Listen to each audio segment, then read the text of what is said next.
Osim na ka ogwa m ya na ogwara m ya na oye emebi ihe nsi ngwanya ku bekee yo. Osim na nwa my auntie dị ime no ya mere o ji wee na nsi not again.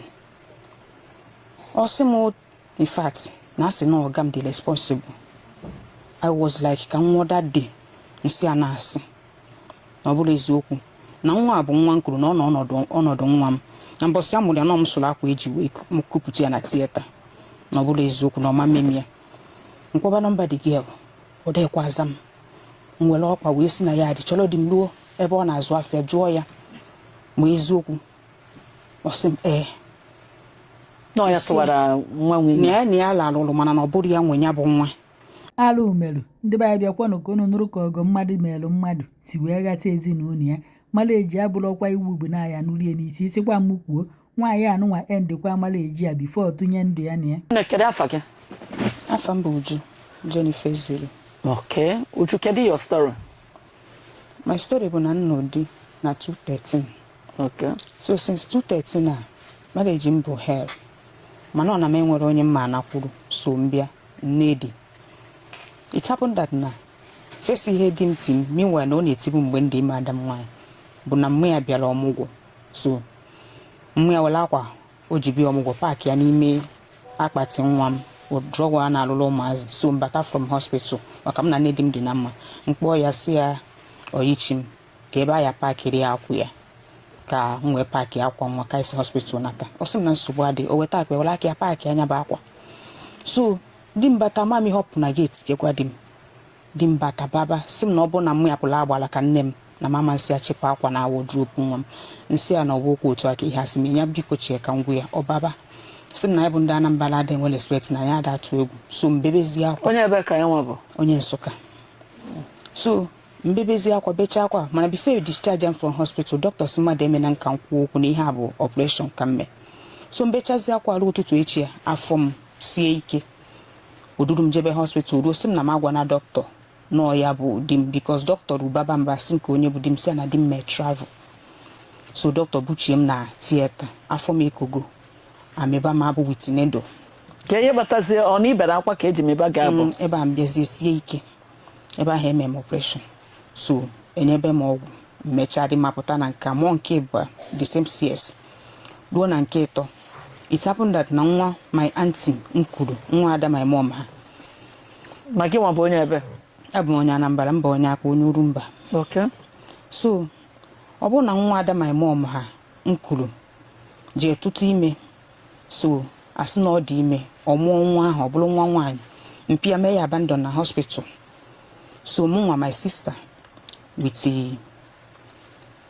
my auntie tụkọta ego agbapụta ya n'ụlọ ọgwụ mpịa sị na ya ma mgbapụta ya so based on ihe ya na mpịa na-eje ka ha si wee kwu na mama ahụ na ya na mpịa na-alalụ na ya mee na ya na mpịa adịghọ na mma mpịa achọghọ ka ọ batazie so auntie m wee bịa ana suspect na papia tụwara ya ime ohe ndị mmadụ na-ekwu because onwego mgbe ọ gbapụrụ mụ nwebe ihe natara bịa na-achị mpịa na-akpị ya na fon ode pik mụ nwebe ihe natazi kpọkatị ọ wee nata so nke ahụ ga ma ntị si na ya akpọgote ya n'ọtụ nsi asogbu adịghị ya kpọgote ya kama ya na mpịa ya na ọtụtakwa ime ọzọ so ọ gbagote n'ọtụ ya na my auntie biri ọ bịa na be m kiricha be m ọsị ma ntị na Chineke agọzigo m na ọ chọrọ ka mụ na ya biri nsi nsogbu adị na ọ ma na nka na ụdị ọfụrụ ya na my auntie biri n'ihe ọbụla ọ chọrọ ya bịakwute m na mma emeria ya so olu onye na ụmụ my auntie a na-enwe nsogbu ma my auntie so ụnụ abalọ ha ọ bịakwa ọbịa kpesara m nsị ya nsogbu adị mbịa nye ego duru ya ji afịa gorie ihe niile ọ chọrọ ma akwa nwa ya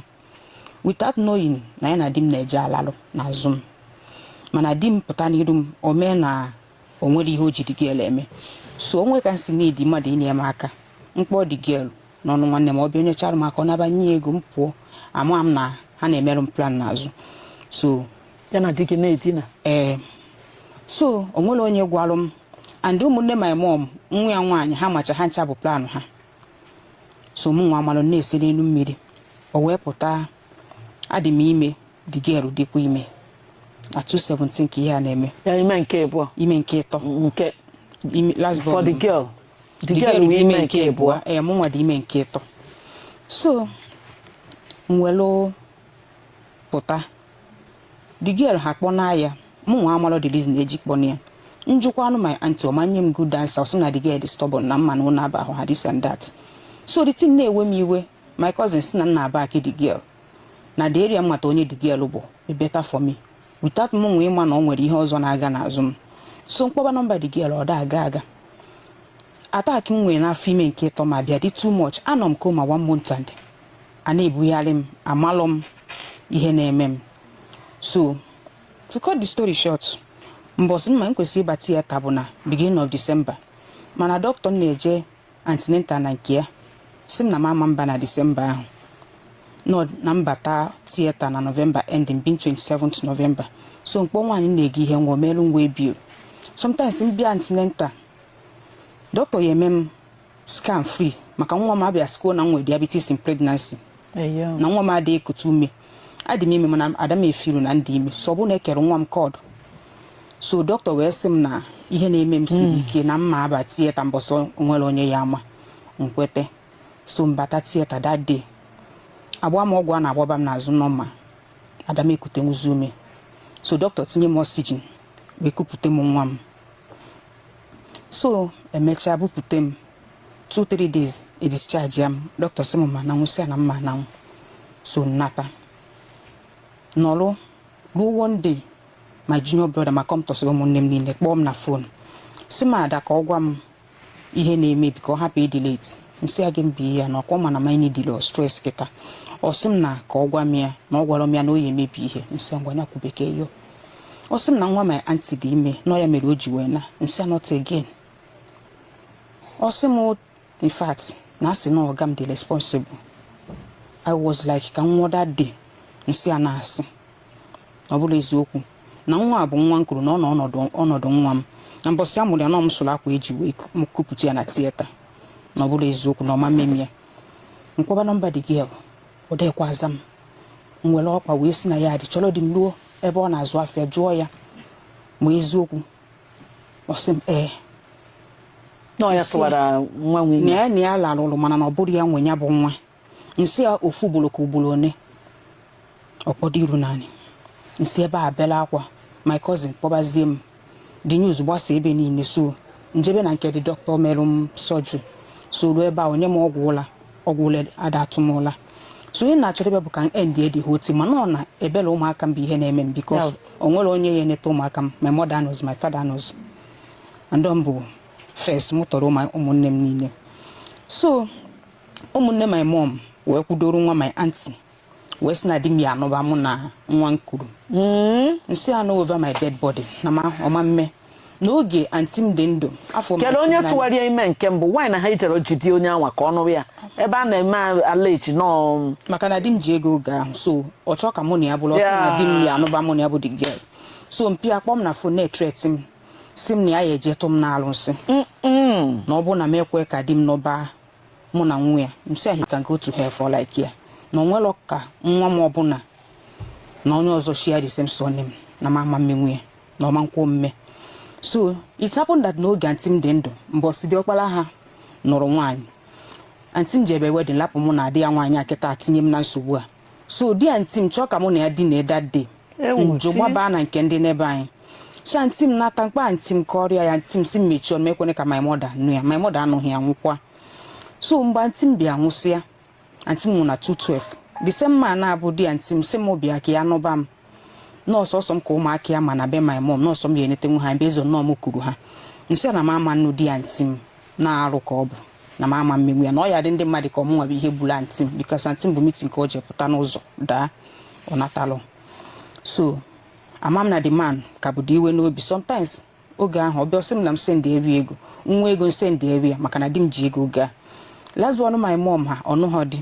So ha ncha niile dokozie aka ọnụ na-ana di m ego n'azụ na-eji eje antenatal the girl mụ nwa amalọ. So mgbe nwanne m nwoke gwasizi bịa confront tuzie nwanne my mom nsị antenatal na-akwụrụ gị ụgwọ na-akwụrụ gị ụgwọ ọkụ emere gị ihe niile otu a ka isi wee chekwa m ụgwọ ihe ọma mmeri for that na ihe atagide afụ ganye na enwu ọsị m na onwe ihe mmemme. So o wezie mmadụ na ya gwa mụ na di m na ọ bụrụ na di m anọghọ the girl na ihe ebu akpa saki wee si n'otu na. So o wee duru nwa nwanne my mom according to ka ha si ka wee jebe oke ekpere asị nọ ekpele anyanwụ. From there ụmụnne my father enwere ọzọ m choice m wee kpọọ ha because na emem ka m handle ya n'onwe m fụ na ọ karị m na nwere onye ya ekwunwu m so wee kpọbazie ụmụnne my mom ụmụnne my mom niile join ya so kpọba ụmụnne my father wee goruzie the case. My uncle wee kpọọ the man si akwa m onye ọ bụ ya jụọ esi ya na ọkọkọ m ya ya trace ebe ọ bụ na ọ nọ na o nweta ya na ọma ndị ọfụma. So nwanne my mom bụ nke nọchizila anya our mother maka di ya na nwaanyị na-abụ ọ sị na m kwete ka di m n'ụba mụ na the girl nsi antino over my dead body na mama mmia na ụmụaka m na onye ọzọ ama share the same surname for the fact na onwere onye nna alụ di ya na onwere onye ya na m nke m nkwudoru di ma. So nwanne my mom the team bụ esemokwu n'etiti mụ na ụmụnne my mom ruo tata dị ọkpala my mom ha ma nwunye ya sị m na mụ hapụ di m ka ọnụ mụ na di gị na ọ bụrụ ya na di m ka ya eme m ihe karịrị nka nsi ana ọma mme m stand kwari akwudoro ya. So onye kwudoro n'ime nwanne my mom niile bụ nke nọ Lagos a na-akpọ Lawrence mana kịta na-arụ adịrị ya si ya kwudoro m ndị ọzọ niile atọ no against me ma nke nwaanyị na-akwụrụ ụgwọ ụlọ so mana nke nwaanyị a nwụrụ last 2 years ka ọ ya gidela alụ. So nke na-akwụrụ ụgwọ ụlọ so I lapụ not nsogbu je n'elu si na shop nke mechie everything mechie. So ọga m wee si na ya lapụ not nchọba ego kpọba ma ụmụnne my father amụkọta m ego I lapụ not na Cross River. From there ọga m jebe Ghana mụ na ụmụaka m nọrọ afụ inyedo ụmụaka m nni bụ war not through help of ndị mmadụ ndị help na not ya na ụmụnne my father. So to a can na manage all this while. So ogu na eme expire na Cross River by then ojebe go Ghana mkpọrọ ụmụaka mgbadata ogidi na nke my cousin. From there one pastor kwọrọ mụ na ụmụaka m ụgwọ ụlọ ọga mmadụ pastor the pastor before or after otubacha this girl ime shop I collapse shop nke m tipia mechi overnight nke di mechi shop di ma na-eme bia announcement na NTA Jabingo amuyama bookshop. Okay, go ahead. And na computer accessories. So shop ya gbawi ihe niile gbawie ka ha si wee kasị na nwanne my mom bi ihe medi ya na ọsọ ebe njụrụ na di mama no mụ na this girl ka o nwee ke benefit be from the girl ha batazie ka achọ ka esi wufu m ka m pụzie ka ha nọchie mana ebe njụrụ ajụ na anyị agba aka wee na north and otu a ka o si wee bịa na mmezu. So since then ka afọ ụwa m na Johnny mbido ọga m jebe Ghana anyị gbadata ogidi that pastor kwụọla anyị ụgwọ ụlọ n'ọbụ n'ike nsi ebe ahụ wee manage be wele mecha anyị jebe Ghana jeche Ghana ahụ anyị nata last 2 years after 4-5 days anyị natalụ mmụ ya nwụọ. So ojeho based on ya ejila ego. So all this ihe niile na-eme ebe ọbụla o jere asị ya na ihe na-eme ya bụ na be ha ka o si. So mana ọbịa ọ na-eti m ihe ọ na-akpọ m iyi si na m bụ bad luck. bụ bad luck ka ngede go third leg ya rapụtara ya. What kind of bad luck is he talking about? Na m bụ bad luck na ọmụ debebe ya na ọnọdụ ọnọ na ndị mmadụ gwakwara ya ejene na Anambra mana ya kachiri ntị je.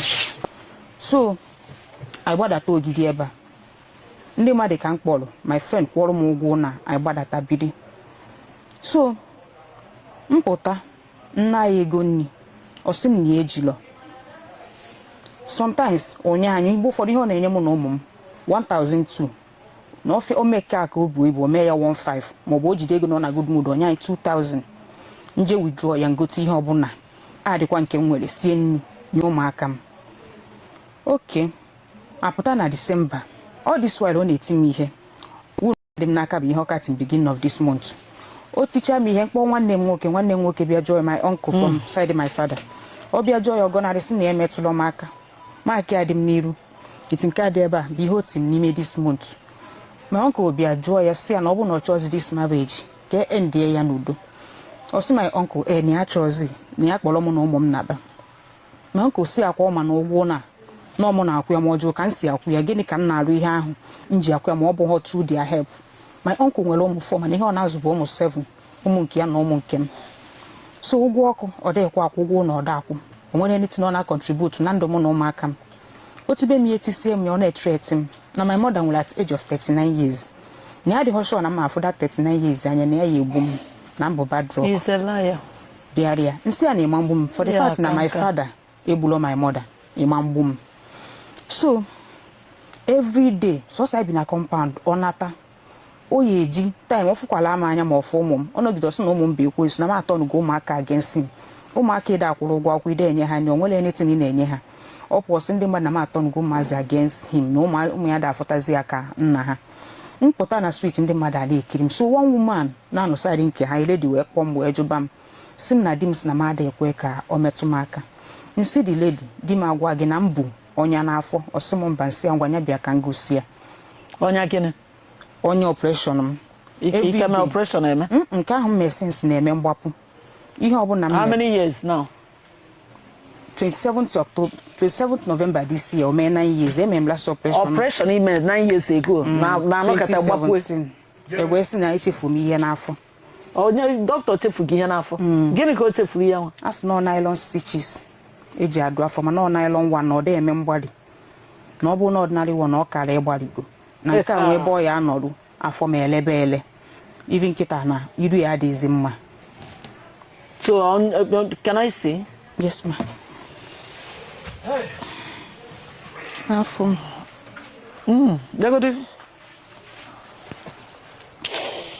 Whether it's open, really. Hey, bro, wall.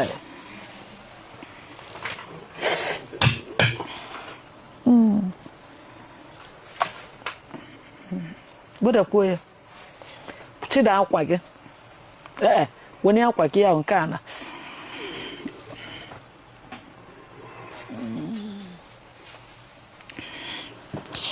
Hey, kakalia.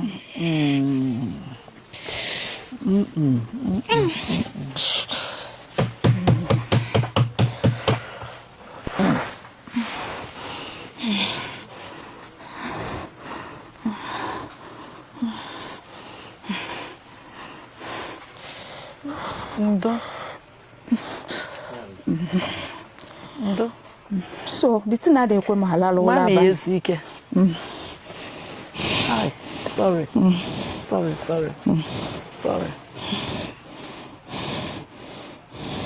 So, nwoke nwa chọkwara idine gị n'enu ọnya. Obia tibe mi eticha ma ogba m okwu ebe a. Abanye ada m ejebe idina from ebe. Ogba gị okwu na lungs ebe amanụ m ebe nwaka lungs dị. Dem condemn obi ọ na-acha m ọkụ ọsị m weta shie bọta ka ya na-ete m na. Mana ọ ya nweti gị ife ebe anwa. Ya ti mi. Oge ọbụla ọ na-eti m even Sunday nke nwanne onye ya ọ ma mụla n'anya ebe ọ dị na phone ma snap m ya. Ya ihe ka na-eme? So m nwa chọrọ. Ịchọ ka ịnwụọ? Achọrọ m ịnwụ, achọrọ m ka ọ pụọ na ndụ m. Ya nyelu m efe mana ihe nchọ ka ọ zụọ ụmụaka m ya na ka o take responsibility afọ ma na edebe m n'ọnọdụ a. So obi ọ na-threat m na ya egbu m na ụmụaka m na ogbu anyị ụmụ anyị ọkụ gbafuo na before ndị be nna m na-erute na ya agbafugo na nweghị onye ya afọ ya. Ka side Nsụka ọ bụ? Onye Owele anyị side University Market Road. Na ụkwana ụmụ ihe anụnwa. Oh Jesus, have mercy. You see, ije na Nsụka, their culture, ụmụ nwanyị anaghị awa ya ọkpa ma asụ maka mma mbụkwa onye Nsụka. Ubola for precisely. I know their culture. Mana culture ha nwa bụ so ụmụ nwanyị ka ha jidetụrụ aka kechie debe. That's okay. Ụmụ nwoke kedu ihe bụ na nwoke ga-anọdịkwa na-awanye ọkpa? Ọ bụ na nwaanyị ada awanye ọkpa, ụmụ nwoke awanye na ọkpa. Kedu ihe bụ na ihe mmadụ ga-eji aka wee chekwata ihe Chineke arụghịkwa bụ ngide in charge? So ya eti m ihe otu oticha m. Lato onwe gị ihe dị ya n'ọkpa bụ ihe lapụtara ya. Ọ bụ na oje nwa dị arọ ne. Amakwa m ya mana nwa ikuru. Ọ dị gị ka ọ dị arọ ne. Maka ọgọdị 20 something years. Ka an adult. Mana ọ bụzi na di gị. Ọ na di gị enwe respect for you. Na o nwere nsọ. Oye eji ibi shọrọ aka n'aka nwatakịrị ọ nụrụ nọ nna ya merie nke nwa merie. Ọ ka na-anụ akụkọ na nna ya nwanne gị nwa bụzi ọgọ batakwa bichalụkwa mụrụkwa nke gị. Ụmụnne nne gị anụ ọ bụkwa otu isi wee ka ya ka o si wee dị. Ha bụkwa nne ma nọ na m enweta nọmba ya n'obi. Ha bụkwa arụ. Sọsọ nke alụ adị nọ na Lagos bụ ihe udolu m. So di m ticha m ihe otu ọkpọ ụmụnne ya aba kia ya si ana maka na ode etimi ihe ofuma na oda handle m ofuma mere nji awanya ndị Anambra. Look at that. So that's the Ono problem. bidosim na mkpolo okay, ụmụaka. na wazi anya ndị Anambra. Ha jụọ kwa kedu ife na-ese. Ha nugo kwari na nwa ha nwoke tụwara nwa nwanne gị ime. Ha gwa ahụ oge mana onwere onye ọbụla mepere ọnụ n'ime ha si nwe m sorry. Not even nne di m ọba dadi m kpọ ha gwa ha mana onwere onye si nwe m ka ka nsi ekopu ka ka nsi eme. Ọsọsọ mụ na ụmụnne my father. Even the girl bịara m ọmụgwọ amara ihe na-eme m everyday nnakpe mụ nọ n'ebe akwatịrị ọnọ chakwalụ m na sọsọ m ihe na-eme m. So ụgwọ ụlọ m expire nsị aka ọ na-enye ụgwọ ụlọ ọ jụsị m na m akpọ ụmụaka m ka m kpọnalụ ụmụnne ya na village. So wee mee nkwari ọ bụrụ na ụmụnne ya chọrọ ka m kpọnata ụmụazị ya ka ha kpọsasịa ha wee jee n'ọrịa nwaanyị ọzọ o wee jechabe ha nata sị m na onwere ihe ọbụla megide ka m pizie ụmụnne ya na ụmụnne ya kpọọ masị bụ na ha kpọọ masị na ha si na Nsụka ada anụ Anambra na mba onye agbụ enu. So na onwere anything megide ka ewekọmụọ m na family ha. So see all these years, all this why money and why na ogwalo mi amo izi mo ebo amo ito. Ni me last year November ka ọka na agwa mi na Nsụka ada anụ Anambra. So ndị Anambra niile a na-anụ na Nsụka bido ọfụma kedu gị na-eme? So osim mi ayi ebum before my time. Ego ugwu na ọgwụ anyị na fe ekwu kịta anụ a gị nwa ma pocket ya oyi ebunwu ya. Mommy, to be honest with you, amalum ihe man every day ọpụọ o nweta ego sometimes nata ọ hide ya ọpụta wepụta m na ụmụaka m empty wallet. Sometimes o jecha afịa nata ọ mata garị sị m nye ụmụ m garị ka ha ṅụọ n'abalị n'akpụ nje nsie nri nye ụmụaka m o nwere ihe o ji mụ na ụmụaka m eme. So mụnwa amalọ ịjụọ ya ọsị na ejilọ even ụgwọ ọkụ anyị na-akwụ 3,000 a month o ji ụgwọ 5 months ụgwọ na o ji ụgwọ ya. So mụnwa amalọ ka nlapụ ikwu ihe m ama ịjụọ ya ọsị. Anyway, at this point I think your life should come first, okay? I get no akụkọ gị niile I get prioritize your life. Eto ga-esi wee megodi ịdị mma dị oke. Onwe nke ịgwaburu m before na isi na akwara dị gị n'isi melụ whatever. So mgbe m bere dati akwa na 217 na because na ama m na mma apụta na ya. So bechazie dị akwa ntinye aka na mmiri aka ma na-eme m shock.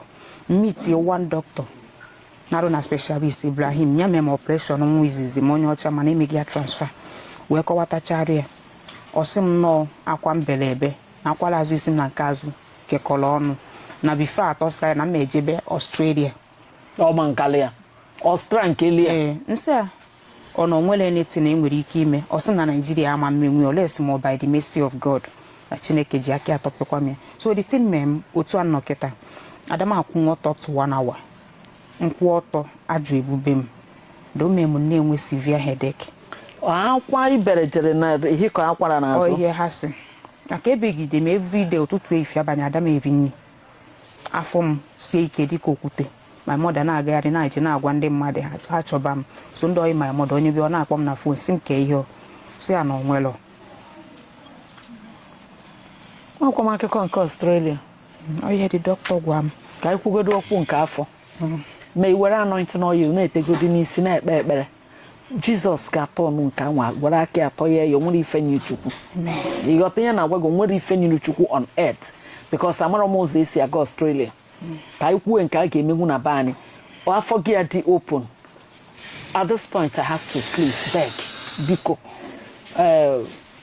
anybody, any group of women, clubs, anyone that can come to her aid, let's check her into hospital so that they will at least do this thing, correct the mistake here, so she will be fine. But I think we're going to do the first thing first, which is we have to go to a doctor, hospital, and ask how much it's going to cost. When we get the cost of the operation, I'll still come back. Definitely by next week, I should be able to give you feedback. I'll tell her now to do that. Please, let's save her life, please. She's in a mess. Let's save her life. At least let her go and correct this mistake. Her stomach is open for the past 9 years. Open. So let's see how they will do it for us. And as you do that, God will keep blessing you. Thank you. Thank you so much. For the husband, I'm going to invite him. I will invite him. Let's know where to start, hear from him, and and all that. I know we are in Igbo, whatever, land, culture, Nsoka culture, and all that. Una the wedded. Mana Igbo akwụkwọ onye mebe wedding. That's okay. No problem.